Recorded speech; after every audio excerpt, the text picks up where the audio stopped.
Bonjour Fatou, aujourd'hui c'est la journée des droits des femmes dans un contexte international particulièrement catastrophique avec l'élection de Donald Trump aux États-Unis et la chasse aux sorcières qu'il a organisée notamment vis-à-vis des trans mais aussi vis-à-vis des femmes puisqu'en fait le mot femme est interdit désormais dans les publications scientifiques ainsi qu'on l'a appris hier dans la journée Stand Up for Science.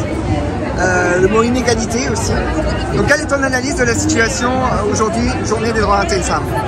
En fait, c'est une journée importante, c'est la journée de la lutte pour les droits des femmes. Et en fait, on a tendance à dire que finalement, cette lutte, elle a lieu tous les jours, c'est un combat de tous les jours. Et il faut qu'on soit mobilisé, sensibilisé tous les jours et pas uniquement le 8 mars sur cette situation-là. La situation internationale est catastrophique, elle l'est aussi nationalement. Enfin, en fait, ce qui se passe, c'est que de plus en plus, dans nos sociétés, les femmes perdent des libertés, pardon.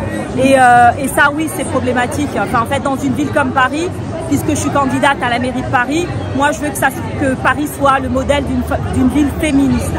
Et d'abord, on va s'attaquer à la question du budget. On va travailler sur le budget genré de manière à ce que chaque euro qui soit investi, chaque euro d'argent public qui soit investi dans la ville de Paris soit utilisé de manière égalitaire pour les hommes et pour les femmes.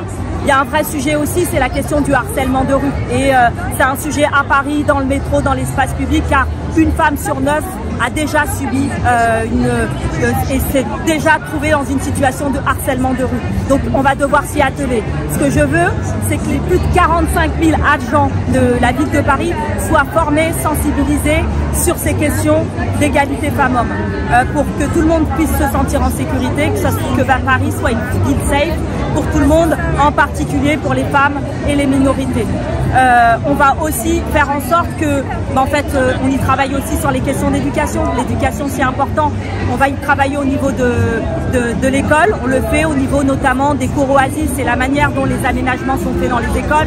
Les aménagements sur l'espace public à la ville de Paris. L'objectif, c'est de faire en sorte que Paris soit le modèle d'une ville féministe, tout simplement. D'accord. Et au niveau des mesures que tu proposes, tu as déjà parlé du budget genré. Et quelles sont les autres mesures que tu proposes? Alors, budget genré, et il y a un sujet aussi, c'est que le budget égalité femmes-hommes, c'est un des budgets les moins importants de la ville de Paris. Il va falloir qu'on s'y attelle et qu'on augmente ce budget pour notamment accompagner toutes les associations féministes qui font un travail formidable et qui se substituent au travail notamment du gouvernement. Ça, c'est indispensable que les femmes soient en sécurité, qu'on puisse aussi continuer à lutter contre les violences sexistes et sexuelles dans l'espace public, dans nos administrations et dans notre ville, tout simplement. D'accord. Et quelle relation avec les organisations féministes envisages-tu quand tu seras située à la tête de la mairie de Paris? Alors en tant que présidente de groupe, j'ai déjà une relation assez importante.